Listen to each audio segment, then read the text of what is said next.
अस्सलाम वालेकुम नाज़रीन, आप देख रहे हैं ज़ैक न्यूज़ और मैं हूं आपका मेज़बान मुदस्सिर मकबूल। मेरे साथ मौजूद हैं ज़ैक न्यूज़ के सीईओ सर ज़ाहिद अली ख़ान साहब, जो सहाफ़ी भी हैं और उसके अलावा स्कॉलर भी हैं।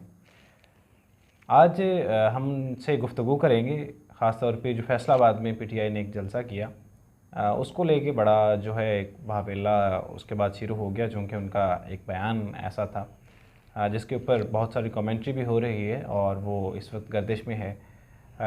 आज 6 सितंबर के हवाले से भी देखते रहे कि कोई ख़ास पीटीआई की तरफ से जिस तरह का बयान आना चाहिए था या इसको सेलिब्रेट किया जाना चाहिए था, वो नहीं हुआ।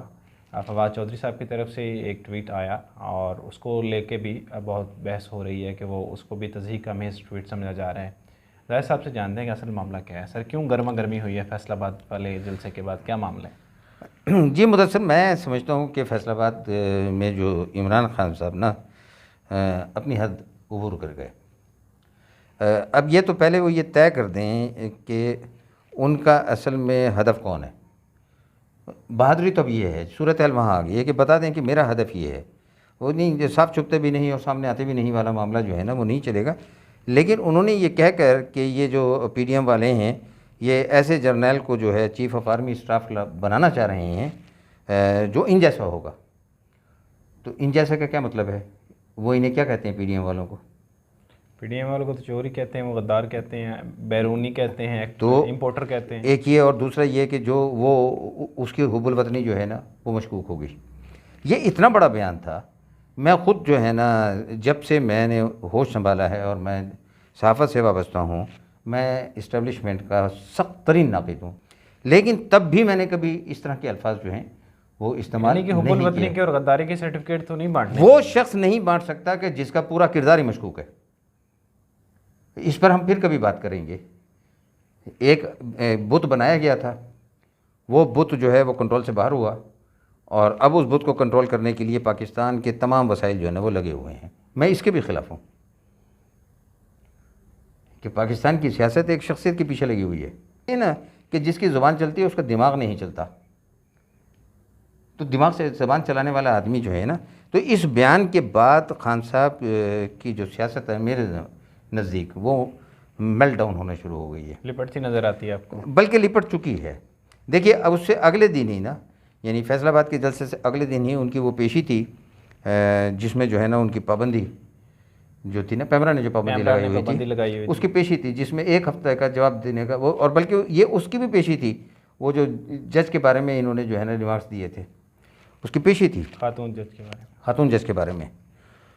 तो वहाँ पर इस्लामाबाद हाई कोर्ट के चीफ जस्टिस अतर मिनल्ला ने जितने रिमार्क्स दिए और उन्होंने वकील से पूछा कि यही आज़ादी आपको चाहिए थी, यही? तो आप मुझे बताइए कि अगर ये भी जो हैं, क्योंकि आपके यहाँ फ़ौज में जो चीफ ऑफ आर्मी स्टाफ बनता है ना उसका एक तरीक़ाकार है। वैसे तो ये प्राइम मिनिस्टर की जो है सवाबदीदी इख्तियार है कि वो किसे बना दे, लेकिन फ़ौज की तरफ से एक पैनल आता है और जाने वाला चीफ ऑफ आर्मी स्टाफ जो है अपनी तजवीज़ भी देता है कि मेरी राय में ये बेहतर आदमी है। तो वो मुतय्यन है, वो 6 सीनियर तरीन लोग जो हैं ना, आपने उन सब को जो है ना बैक जुम्बिश कलम गद्दार करार दे दिया। यानी इसे कौन बर्दाश्त करेगा? लिहाजा इस बयान का सबसे बड़ा नुकसान ये हुआ कि पैमरा ने जो इनको रिलीफ दिया था, LSC ने जो इनको रिलीफ दिया था कि इनकी तकरीरें बैन ना की जाएँ, वो बहाल हो गया, वो दोबारा बैन हो गया। और उसके सबसे बड़ी जो, यानी एक पाकिस्तान में एक साफ़ी हैं कामरान खान साहब, जिन्होंने आज तक सब कुछ किया मगर सहाफ़त नहीं की, तो उन्होंने भी ये ट्वीट किया कि जनाब मेरा हाथ पाँव बांधे जा रहे हैं इमरान खान। नहीं, कि मैंने इंटरव्यू रिकॉर्ड किया था इमरान खान साहब को जो आज नशर होना था, लेकिन मुझे कहा गया है कि किसी कीमत पर भी जो है ना ये इंटरव्यू अब नशर नहीं हो सकता। लेकिन साथ उन्होंने ये भी कहा है कि जो है इमरान खान साहब के हाथ पाँव अब बांधे जा रहे हैं। नहीं, कौन हाथ पाँव बांध रहा है इमरान खान साहब के? कौन बांध रहा है? उन्होंने आप उनके कामरान खान साहब की तो किसी बात, यानी पता नहीं लोग के, खैर छोड़िए। फिर दूसरा फैसला अदालत में ये गए, देखें इन्होंने ऐलान किया एक दिन इमरान खान साहब ने कि जो कौमी असम्बली के 9 हल्कों का इलेक्शन हो रहा है, मैं 9 के 9 से खुद लड़ूंगा।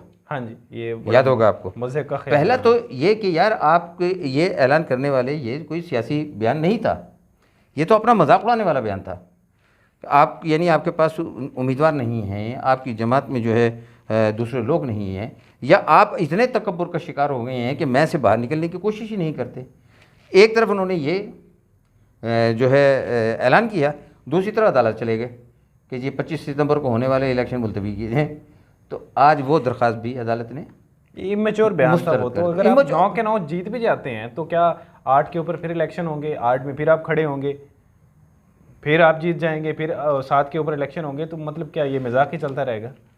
वो तो सर से पाँव तक ही मजाक है ना। अच्छा, तो ये दूसरा फैसला हो गया कि वो दरख्वास्त भी आज खारिज हो गई। तीसरी बड़ी दिलचस्प दरख्वास्त थी कासिम सूरी साहब की, वो जिन्होंने आइन को जो है ना सबवर्ट किया था। सुप्रीम कोर्ट के फैसले में भी ये बात सामने आ गई कि जी मैं तो मंजूर कर गया था कौमी असम्बली की नशस्तों के अपनी पार्टी के जो है ना अरकान के इस्तीफ़े, तो ये क्या जो है ना मरहलावार पूरा हो रहा है। तो उस पर भी आज बड़ी सख्त खिंचाई हुई उसकी ना, कि आपने कभी कानून पढ़ा है, आइन पढ़ा है खोल करके, आइन में तरीक़ाकार क्या दर्ज है?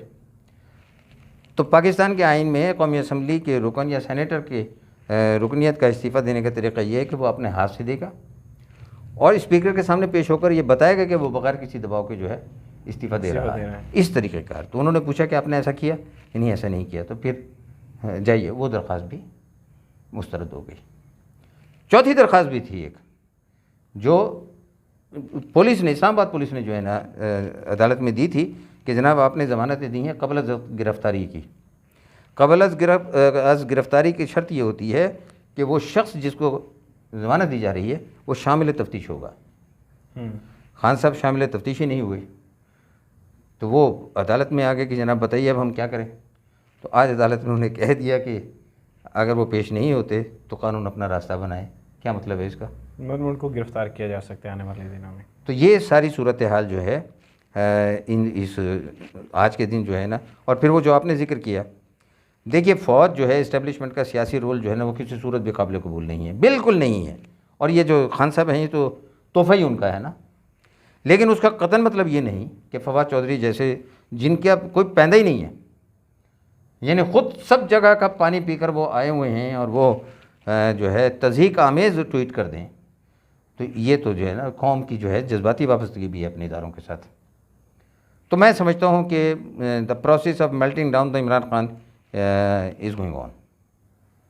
जी ठीक है, जाहिद साहब का तजिया आपने सुना, और जिस तरह बता रहे थे कि फवाद चौधरी साहब ने एक तज़हीक आमेज़ ट्वीट किया, तो फवाद चौधरी साहब मेरी तरफ से आपको पैगाम है कि वो हमारे मुहाफ़िज़ हैं, ये बात ठीक है, लेकिन जो पाकिस्तान की आवाम है वो ख़ुद उनकी सबसे बड़ी मुहाफ़िज़ है। ये उनसे ज़्यादा हम खुद उनके मुहाफ़िज़ बने हुए हैं। हाँ नहीं, उन्होंने तो 6 सितंबर को बताना दे दिया ना। 6 सितंबर की परेड जो आज जो है ना मुलतवी हुई है फ़ौज की, उसकी बुनियादी वजह सैलाब था जी, कि लोग दुखी हैं और फ़ौज के जो जवान हैं जो उन्होंने उसमें शिरकत करनी थी वो सैलाब ज़दगान की मदद में मसरूफ़ थे। उन्होंने उस मौके को भी जो है ना सियासत की नज़र कर दिया, जज्बा नहीं देखा। सियासतदान खुद गर्ज होते हैं। नहीं, सियासतदान नहीं खुद गर्ज होते, सियासतदान नहीं होते, ये सियासतदान नहीं है, ये सियासतदान है नहीं। नहीं, दोनों ही नहीं है जिनके हमने जिक्र किया है। लेपालक हैं जो हैं, डमी कठपुतलियाँ हैं, इनको सियासतदान मत कहें। मेरे ख्याल में सर इमरान खान साहब को या किसी भी सियासी लीडर को ये तय कर लेना चाहिए कि वो एंटी एस्टेब्लिशमेंट हैं या एंटी पर्सन है। जब आप कहते हैं एंटी एस्टेब्लिशमेंट, एक बंदे को आप लाइक कर रहे हैं और दूसरे को डिसलाइक कर रहे हैं, तो ये तो एंटी एस्टेब्लिशमेंट ना हुआ। ये तो फिर आप अपनी मर्ज़ी के लोग लाना चाह रहे हैं और जो आपकी पसंद के नहीं है। जी, जब आपने तो यही बात है ना, मामला मैं इस तरफ जाना नहीं चाहता था, आपने उसकी तरफ इशारा कर दिया। मामला तो ये उन्होंने तो खुल के फैसलाबाद में कह दिया ना कि अपना बंदा लाना चाह रहे हैं।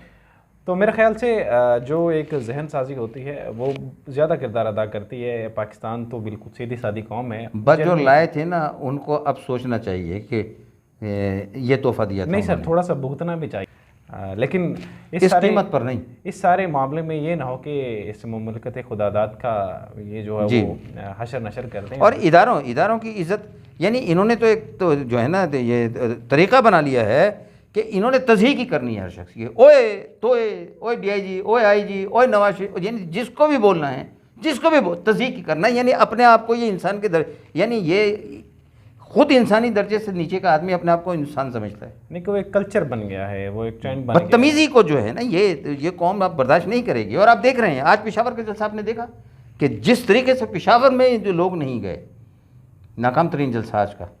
तो ये नहीं होगा। बदतमीज़ आपने जो मिजाज पहले इसको लाने वालों ने कौम के साथ मजाक किया और अब वो अपना चेहरा कौम को दिखा रहा है कि मैं ये था। तज़हीक नहीं, एक दूसरे की इज़्ज़त कीजिए। जी बिल्कुल, ये एक जो कल्चर है वो इसको प्रमोट किया जाना चाहिए। एक दूसरे की आप एक हद में रह के पार्लिमानी ज़ुबान इस्तेमाल करते हुए सियासत भी करें, एक दूसरे पर तनकीद भी करें, सारे मामला चलाएं। माजरत चाहता हूँ, आपको क्लोजिंग सेंटेंस कर रहे थे, मुझे एक वाक़या याद आया कि सदर निक्सन का वाटर गेट स्कैंडल आपको याद होगा। ये तो जो है ना, यानी ना इनके नज़दीक आर्मी चीफ की कोई, ये अपने अलावा इनको कोई नज़र ही नहीं आता। यानी सबसे सबसे बुरे आदमी का ना, यानी दीन हमारा ये कहता है कि जिस शख्स को अपने में कोई बुराई नज़र ना आए वो बदतरीन आदमी होता है। बिल्कुल ठीक है, ये हमारा दीन बताता है। यानी आप दूसरों की अच्छाई और अपने कोताहियों पर नज़र रखते हैं, ये तरीका है ज़िंदगी गुजारने का। जी बिल्कुल ऐसे। इन्होंने जिस तरीके से तो ओहदों को जो है ना मुतनाज़ा करना, इसकी मैं आपको एक मिसाल बताता हूँ। वज़ीर आज़म तो कुर्सी पर जो है वज़ीर हाउस में ये खुद भी बैठे रहे हैं, यानी ये तमाशा भी देखा कि ये साहब वज़ीर आज़म की कुर्सी पर बैठे रहे, ये औकात हो गई थी हमारी। लेकिन उस कुर्सी की अपनी जो है ना एक अहमियत है, एक कदर है। सदर निक्सन वाटर गेट स्कैंडल में मुलव्वस नहीं थे, लेकिन उन्होंने इस्तीफ़ा दे दिया। जब उनसे पूछा कि जनाब आप तो मुलव्वस नहीं, आपने इस्तीफ़ा क्यों दे दिया, उन्होंने कहा कि मैं मुलव्वस था या नहीं था ये एक अलग बात है, अगर मैं इस्तीफ़े ना देता तो सदारत की कुर्सी मुतनाज़ा हो जाती। तो उन्होंने कुर्सी का एहतराम बरकरार रखा। इन्होंने तो 2 टके का कर दिया पाकिस्तान को। यहाँ पे तो आइन का तक़द्दुस है वो पामाल किया जाता है उसको, और ये कि ये बचाएगा। देखें, किसी भी मुल्क को 2 चीज़ें बचाती हैं, उसकी आवाम और उसका आइन। इसके अलावा कोई इस मुल्क को नहीं बचा सकता। मैं बिल्कुल एग्री करता हूँ सर आपकी बात से कि आवाम जो होते हैं और आइन वही किसी मुल्क को एक राह पे लेके जाने के लिए और फिर उसको डिस्ट्रॉय करने के लिए ये दोनों ही अहम किरदार अदा कर रहे होते हैं। मुझे हिटलर की एग्जांपल याद आ रही है कि जर्मनी के लोग सबसे ज़्यादा पढ़े लिखे थे। जर्मनी उस वक्त अपने लोगों पर एजुकेशन में हेल्थ पे सबसे ज़्यादा इन्वेस्ट करने वाला था। अगर हिटलर जो है वो अपना बयानिया जर्मनी के पढ़े लिखे लोगों में अपना पॉपुलिज्म जिसे आप कहते हैं वो बयानिया अपना इंड्यूस करवा के, तो वो जर्मनी के लोगों को एक ऐसे कल्चर की तरफ प्रमोट कर सकता है जिसका कभी जर्मनी ने सोचा भी ना था। तो पाकिस्तान के सादा लोग हैं, पाकिस्तान ने तो एजुकेशन पे कभी इन्वेस्ट नहीं किया। इमरान खान या कोई भी लीडर आके जो पॉपुलिज्म का शिकार हो वो इन्हें किसी भी तरफ किसी भी समत मोड़ सकता है और आसानी से मोड़ सकता है। मेरी दुआ है कि अल्लाह ताला हम सबको वो रास्ता दिखाए जो तरक्की की तरफ जाता हो। इजाज़त दीजिए, अल्लाह हाफ़िज़।